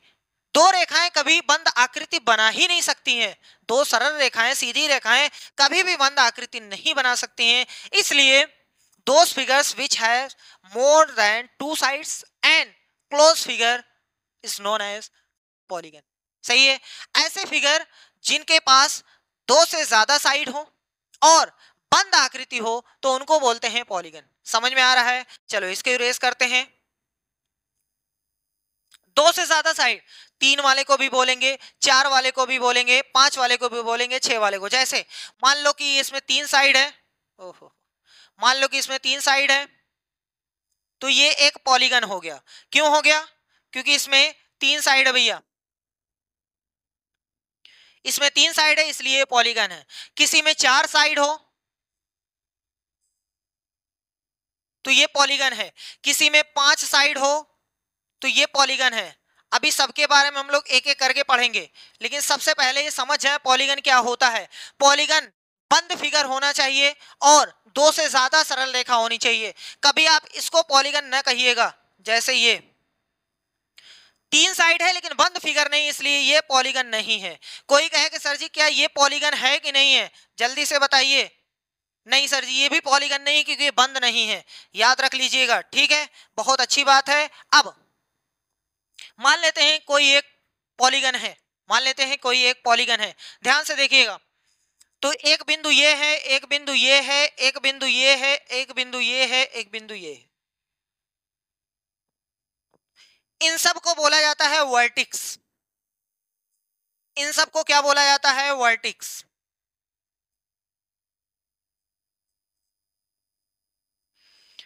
हिंदी में कहते हैं शीर्ष।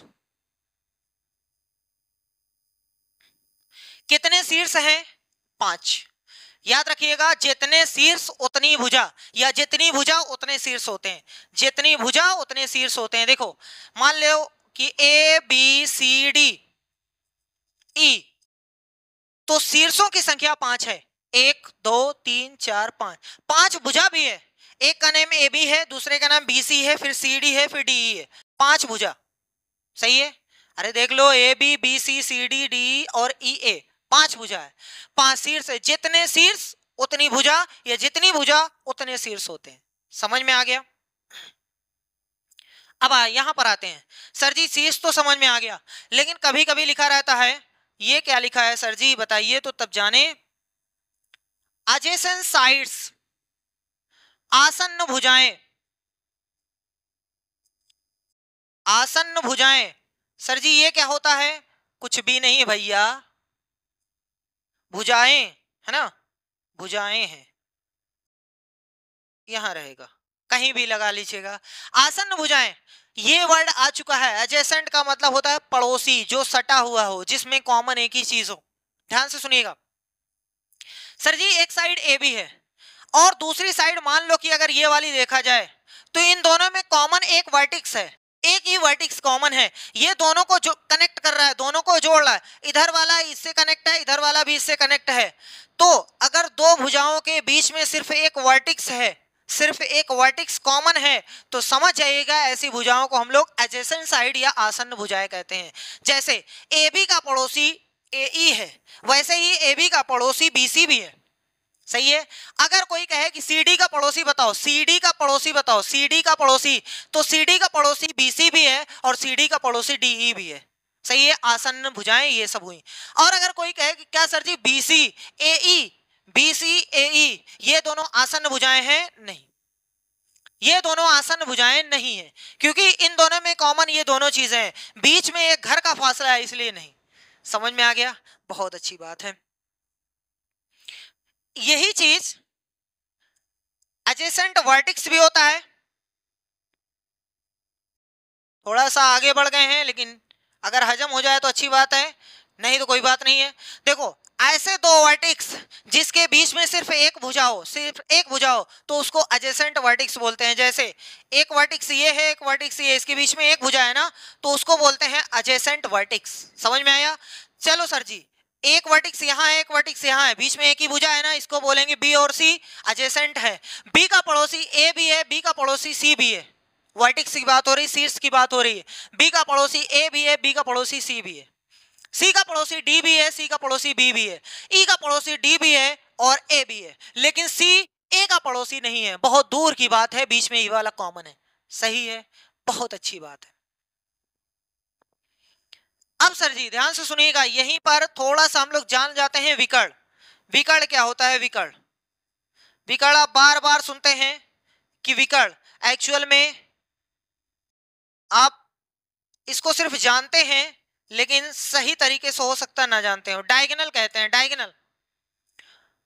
दो ऐसे वर्टिक्स, दो ऐसे वर्टिक्स जो मिले ना हो, जो मिले ना हो, और उनको आप मिलाओगे, उनको आप मिलाओगे तो जो बनने वाली साइड है, जो बनने वाली भुजा है, उसको बोलते हैं डायगोनल। बस इतना सिंपल सा कॉन्सेप्ट है। दो ऐसे वर्टिक्स, जो ऐसे कोने, दो ऐसे कोने जो पहले से ज्वाइन ना हो, अगर उनको आप ज्वाइन करोगे तो उनको बोलते हैं विकर्ण या डायगोनल। जैसे देखो हम यहाँ पर लाइन आपके लिए खींच रहे हैं, लाइन कौन से कलर की खींच दें? चलो ग्रीन खींचते हैं। देखो ध्यान से देखो भैया, ए भैया तुम नहीं, तुम आ जाओ, तुम तो यहाँ चलो, तुम आ जाओ। चलो देखो हम खींच रहे हैं, देखो ए और बी मिला हुआ है, इसका मतलब ये डायगोनल नहीं है। ए और सी नहीं मिला है, इसका मतलब ये है डायगोनल। इसी को विकर्ण बोलते हैं। जो नहीं मिला उसको मिलाओगे विकर्ण हो जाएगा। अब कोई कहेगा सर जी रुको रुको रुको, यही वाला हम मिटा ही देते थे। अब सर जी ये मिला नहीं है, अब ये मिला नहीं, लाओ मिला देते हैं।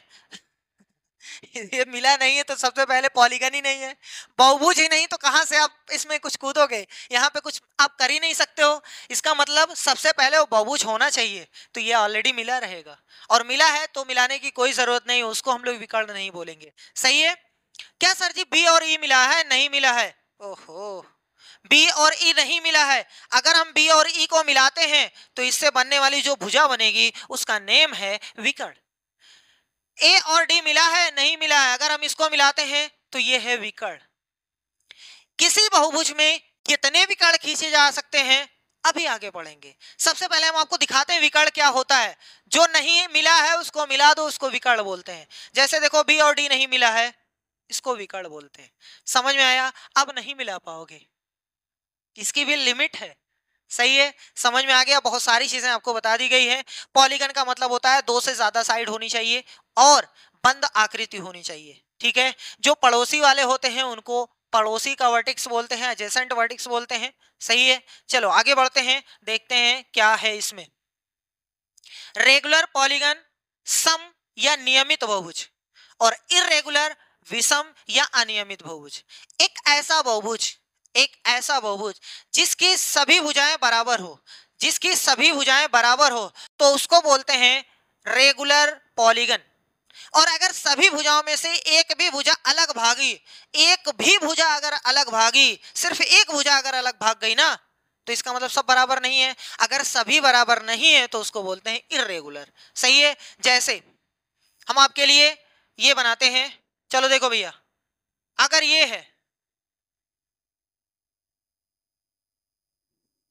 सभी भुजाएं बराबर हैं, चार भुजा है, पॉलीगन है, बंद आकृति है, पॉलीगन है, चारों भुजाएं बराबर हैं, इसका मतलब इसको बोलेंगे रेगुलर, इसको बोलेंगे रेगुलर। समझ में आ रहा है, जिसको हम लोग सम बहुभुज बोलते हैं या नियमित बहुभुज बोलते हैं। और अगर इर्रेगुलर में देखना है तो यही चीज आप ऐसे बना तो देख लो, ये इसके बराबर है, लेकिन क्या सभी आपस में बराबर है? नहीं बराबर है ना, इसलिए हम इसको इर्रेगुलर, इसको रेगुलर बोलते हैं। समझ में आ गया? और कुछ है भैया? और कुछ मिल जाए, जैसे देखो ये है,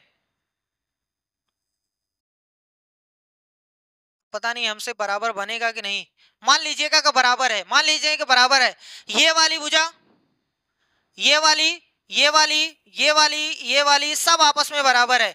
अगर सब आपस में बराबर है तो उसको रेगुलर बोलते हैं, और अगर सब आपस में बराबर नहीं है, जैसे ये देखो कहां बराबर है, ये देखो छोटी दिखाई दे रही है ना, इसका मतलब ये है इर्रेगुलर। समझ में आ गया? कोई दिक्कत नहीं है। हम लोग जो पढ़ेंगे, आपके जो एग्जाम में पूछा जाता है वो ये पूछा जाता है, इससे पूछा जाता है रेगुलर पॉलीगन से। रेगुलर का मतलब सभी भुजाएं बराबर। कितनी भुजा रहेगी? अरे गिन लीजिएगा, 1 2 3 4 5, और क्या। सही है, जितनी भुजा रहेगी उतने ही शीर्ष रहेंगे। देख लो, हमारे पास भुजाओं की संख्या 5 है, 1 2 3 4 5, तो एक शीर्ष, दो शीर्ष, तीन शीर्ष, चार शीर्ष, पांच शीर्ष।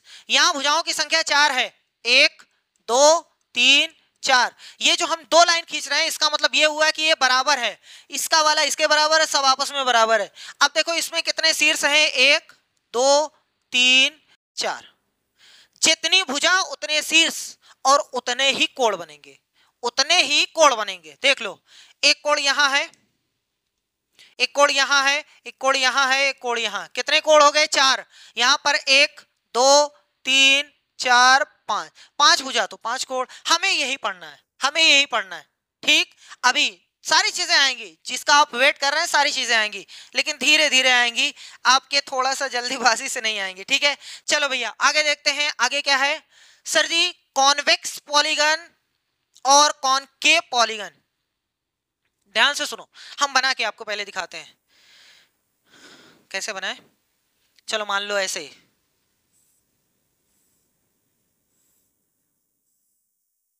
ये एक पॉलीगन है,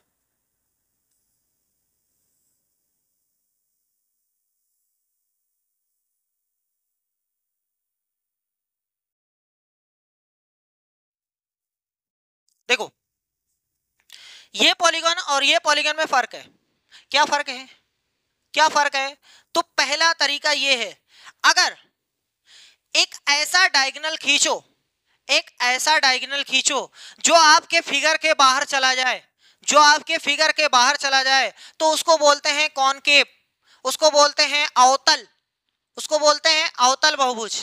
अगर एक ऐसा डायगोनल आप उसमें खींच ले जाएं, ऐसा विकर्ण खींच ले जाएं जो फिगर के बाहर चला जाए, तो उसको बोलते हैं कॉनकेव या अवतल बहुभुज। सही है, और अगर ऐसा विकर्ण आप ना खींच पाए जो उसके बाहर चला जाए, तो ऐसे को बोलते हैं कॉन्वेक्स या उत्तल। सही है, नहीं समझ में आ रहा है सर जी? देखो क्या कह रहे हैं हम, ध्यान से देखो।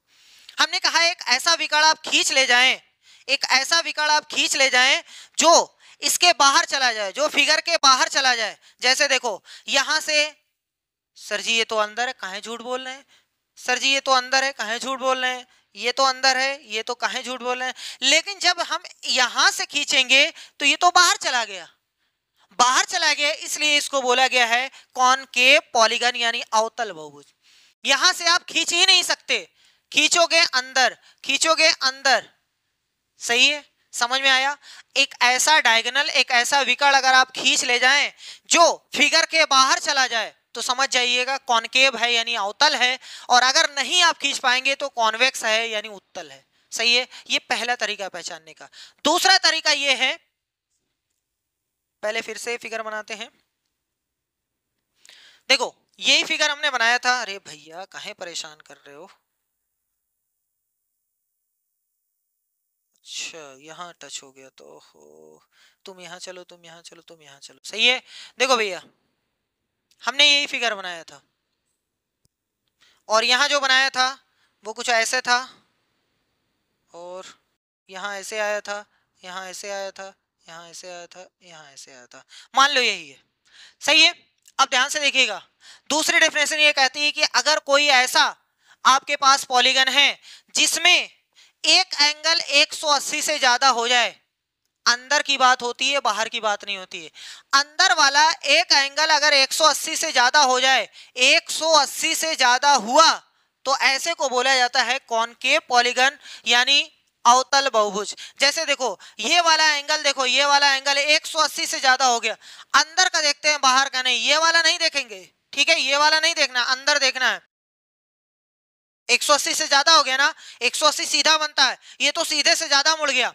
तो जब कभी भी किसी भी पॉलीगन में एक एंगल 180 से ज्यादा हो जाए, या एक से ज्यादा एंगल, एक हो गया बस काम खत्म, अगर एक कोई भी एंगल 180 से ज्यादा हुआ तो उसको बोलते हैं कॉनकेव पॉलीगन, और अगर नहीं हुआ तो कॉन्वेक्स। सही है? समझ में आ गया? पहचान ले जाएंगे। दोनों तरीका फिर से सुनो। पहला तरीका ये था कि सर जी एक ऐसा डायगोनल खींचो जो फिगर के बाहर चला जाए, तो उसको बोलते हैं कॉनकेव, नहीं बाहर गया तो कॉन्वेक्स। दूसरा तरीका, अगर कोई भी एंगल 180 से बढ़ गया तो उसको कॉनकेव, नहीं बढ़ पाया तो कॉन्वेक्स बोलते हैं। सही है? चलो अब क्या है सर जी, आगे बढ़ो धीरे धीरे कदमों से, right arm over the wicket. Types of polygon, बहुभुज के प्रकार।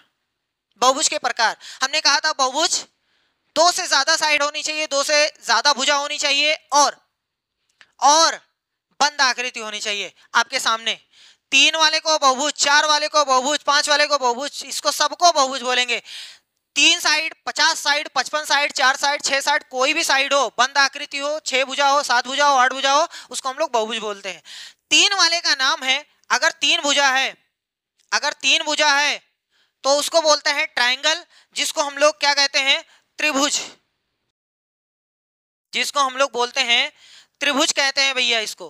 हाँ हाँ, क्या हो गया, कौन सा कलर सिलेक्ट हो गया? अरे भगवान, बंदर क्या जाने अदरक का स्वाद, वही वाला निहात हो गया हमारा। हाँ, ये है त्रिभुज, 3 भुजाओं से बंद आकृति को त्रिभुज कहते हैं, अलग से लेक्चर लिया जाएगा। ये है क्वाड्रिलेटरल, जिसको हम लोग चतुर्भुज कहते हैं, चतुर चाचा है ये, चतुर्भुज है ये। ये पेंटागन है जिसमें 5 साइड है, इसको पंचभुज कहते हैं, पंचभुज कहते हैं। ये हेक्सागन है जिसको हम लोग षष्ठभुज कहते हैं।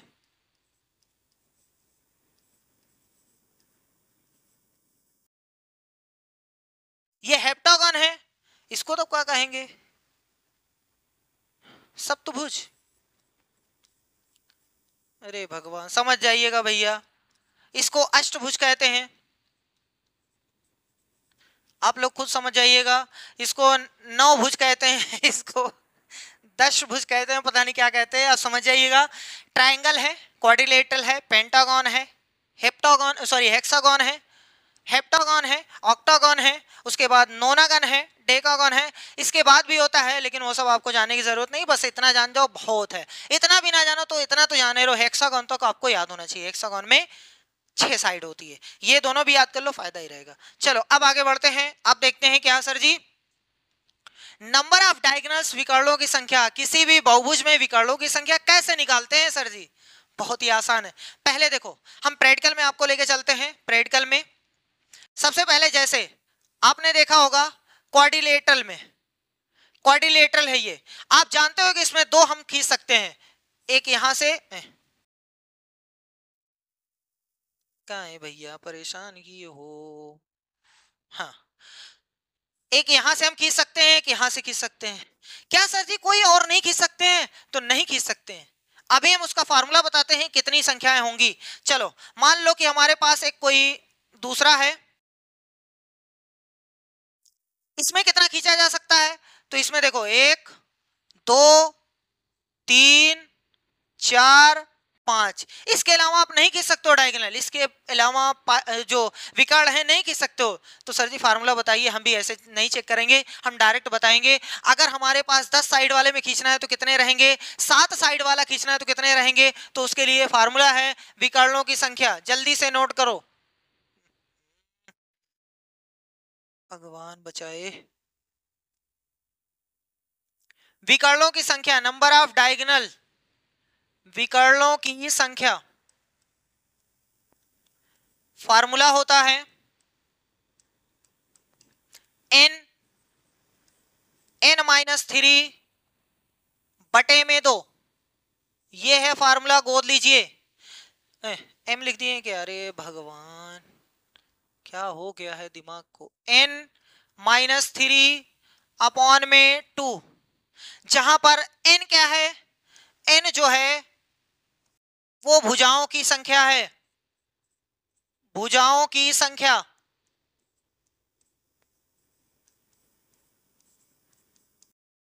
अब जैसे देखो पहले वाले में ये क्वाड्रिलेटरल था, इसमें कितनी भुजा है, 1 2 3 4, 4 भुजा थी। सर जी एक 4 भुजा की आकृति है, उसमें कितने डायगोनल खींचे जा सकते हैं, तो एक तरीका है खींच के देख लो, दूसरा तरीका फार्मूला लगाओ, आराम से आ जाएगा। तो इसमें भुजाओं की संख्या देखो, इसमें देखो ध्यान से देखना, इज इक्वल टू भुजाओं की संख्या 4 है, 4 माइनस 3, जहां n है वहां 4 रख दिए हम, बटे में 2, ये 2 एकम 2, 2 दूनी 4 कट गया, बाहर आया 2 और गुणे में 4 माइनस 3 यानी 1, तो उत्तर आ गया 2।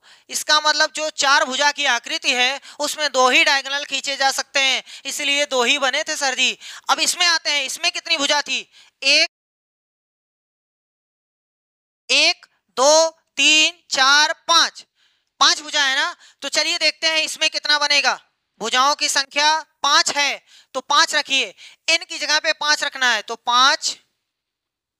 5 माइनस 3 बटे में 2। सर जी ये तो नहीं कट रहा था, अरे नहीं कट रहा तो नोट कर दो, कौन सी दिक्कत है भैया। 5 माइनस 3 यानी 2 बटे में 2, ये गया तेल लेने, उत्तर आया 5। इसका मतलब इसमें हम विकर्णों की संख्या सिर्फ 5 है, देख लो 5 ही हमने खींचा है, हम गिना दे रहे हैं 1 2 3 4 5, इसके ज्यादा हम नहीं खींचा था, सही है।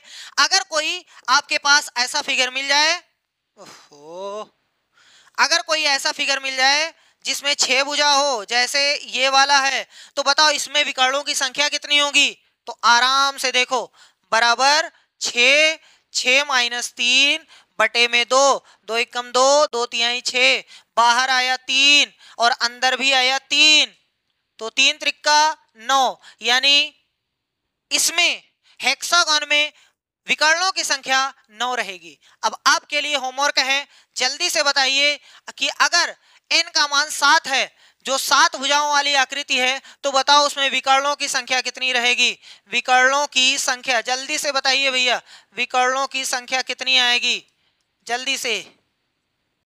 अरे भैया यहाँ 7 रख दो, 7 माइनस 3 दिया कट गया, 14 आ जाएगी, जल्दी से करिए आंसर, देखिए कितना आता है। एक और बता दीजिए, अगर इनका मान 10 है तब कितना रहेगा विकर्णों की संख्या, जल्दी से बताइए, जितनी ज्यादा क्वेश्चन करेंगे उतना ही अच्छा विकर्णों की संख्या आप निकाल सकते हैं, यहाँ बैठ जाएगा। चलिए आगे बढ़ते हैं, अब अगला देखते हैं क्या है sir ji, sum of interior angles, आंतरिक कोणों का योगफल, किसी बहुभुज के अंतः कोणों का योगफल कितना होता है। जैसे पहला बहुभुज आपको पता है ट्रायंगल होता है, दूसरा क्वाड्रिलेटरल होता है चतुर्भुज, तीसरा ये होता है,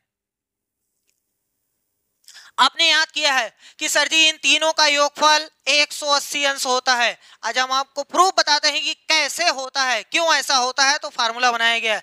सर जी इन चारों कोणों का योगफल, इसका इसका इसका इसका, चारों कोणों का योगफल 360 अंश होता है। लेकिन सर जी इसका तो याद था, त्रिभुज के तीनों कोणों का योगफल, अंतः की बात हो रही, बाहर की बात नहीं हो रही, अंतः कोणों का योगफल 360 होता है, 360 है ना, नहीं भैया त्रिभुज के तीनों कोणों का योगफल 180 अंश होता है, चतुर्भुज के चारों कोणों का योगफल 360 होता है। पंचभुज में सर जी याद है नहीं है, तो याद करने की कोई जरूरत नहीं, कितना होता है फार्मूला नोट करो। आंतरिक कोणों का योगफल, आंतरिक कोणों का योगफल। अब ये ना कहिएगा 180 360 फिर 180 360, ऐसा कुछ नहीं है। जैसे जैसे नंबर ऑफ साइड बढ़ेगी वैसे वैसे अंदर का योगफल बढ़ता रहेगा। तो फार्मूला क्या है, फार्मूला सिंपल सा है, n-2 गुणे में 180, n-2 गुणे में 180, जहां पर n क्या है, फिर वही है सर जी भुजाओं की संख्या, लिखने की कोई जरूरत नहीं है, भुजाओं की संख्या। चलो भैया प्रूव करके बताइए सर जी, इसमें 3 साइड है, इसमें 3 भुजा है, तो इसमें कैसे निकाले हैं आप।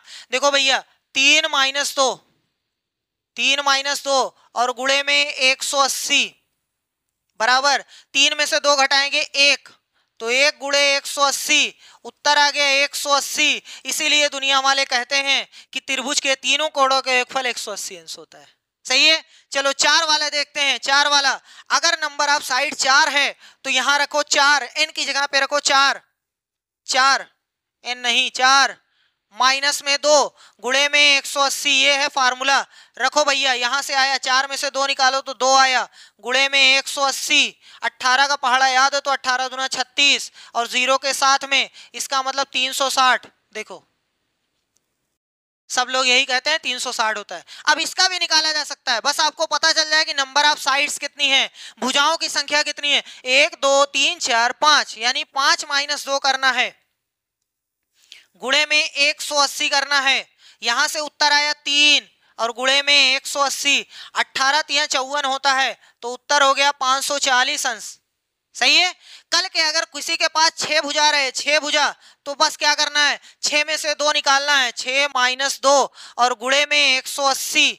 सही भैया। तो यहां से आ गया 4, 4 गुणे में 180 बराबर आ गया 720। सही है। तो ऐसे हेप्टागन, ऑक्टागन, नोनागन, डेकागन सबका निकाला जा सकता है। आपके लिए एक होमवर्क है, अगर n का मान 10 है तो सम ऑफ एंगल्स कितना रहेगा, सम ऑफ इंटीरियर एंगल्स कितना रहेगा भैया, जल्दी से बताइए, जल्दी से देखते हैं सबसे पहले कौन आंसर देता है।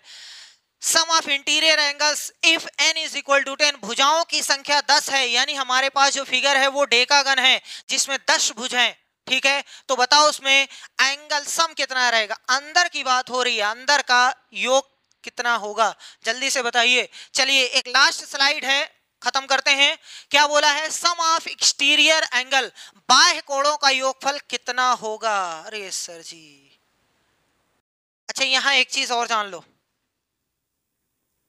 चलो वो जब बताएंगे क्वेश्चन, जब PYQ कराएंगे उसमें बता देंगे। वैसे हमने इतना बोल दिया है, हम लोग पढ़ रहे हैं रेगुलर, रेगुलर का मतलब जिसमें सभी भुजा बराबर, सभी कोण बराबर। ठीक है, ये सब सारी चीजें हमने बोल दिया है। चलो सम ऑफ एक्सटीरियर एंगल, बाह्य कोणों का योगफल कितना होगा।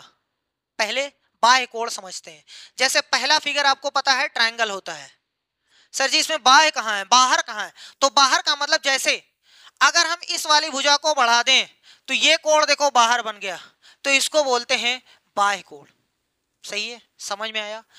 अब इसी भुजा को इधर नहीं बढ़ाना है, याद रखिएगा, एक भुजा एक ही तरफ बढ़ेगी, चाहे इधर चाहे इधर।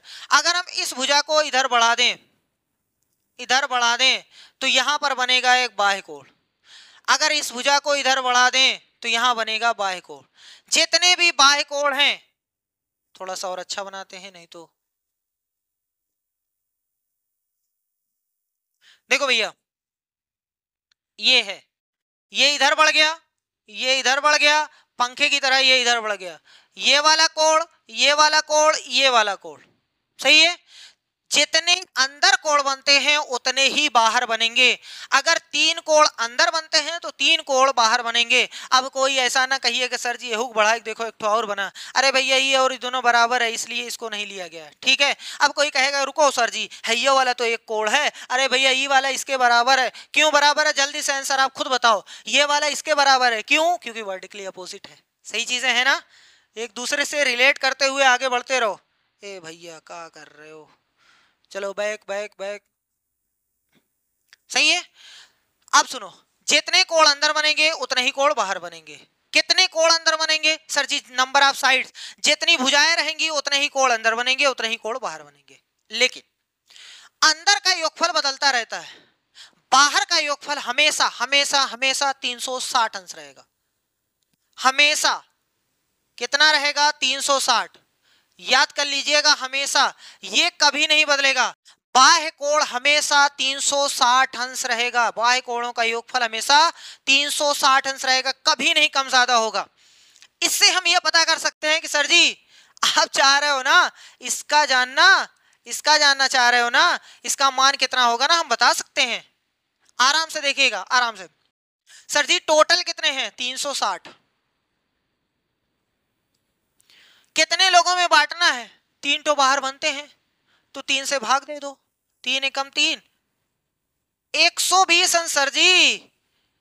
120 अंश यहां बनेगा, काम खत्म, बस। 120 120 120 सही है। इसका मतलब यह हुआ कि हम किसी भी बहुभुज के बाहर का एंगल निकाल सकते हैं बिना कुछ बताए, क्योंकि हमें पता है सभी के बाहर का योगफल जो होता है वो 360 होता है। हम 360 में जितने कोण हैं उतने से भाग देंगे। सर जी कितने कोण रहते हैं? अरे जितनी भुजा होती है उतने कोण रहते हैं। तो याद कर लीजिएगा, यही फार्मूला बना है। बस दिमाग में अगर बैठा है तो याद करने की जरूरत नहीं है, लेकिन फार्मूला क्या है? प्रत्येक बाह्य कोण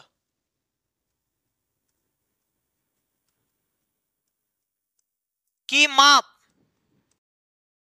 बराबर होती है 360 में भाग देना है n से। n का मतलब भुजाओं की संख्या, भुजाओं की संख्या मतलब कोणों की संख्या, यानी 360 में जितने कोण हैं उतने से भाग दे दो, उत्तर आ जाएगा। जैसे अगर कोई कहे कि सर जी हमारे पास एक बहुभुज है, हम बार बार ये कह रहे हैं कि भैया जी ये जो बात हो रही है रेगुलर की बात हो रही है, बताओ ये कोण कितने कितने का बन रहा है? तो रुको सर जी, 360 है ना, इसमें कितने कोण हैं? 4, 4 से भाग दे दो, इसका मतलब 90 अंश है सर जी, बाहर का 90 अंश है। सही है। अब आपको बताना है कि पंचभुज में यानी पेंटागन में बाह्य वाला जो कोण है उसकी माप कितनी होती है? पंचभुज में प्रत्येक बाह्य कोण की माप कितनी होगी?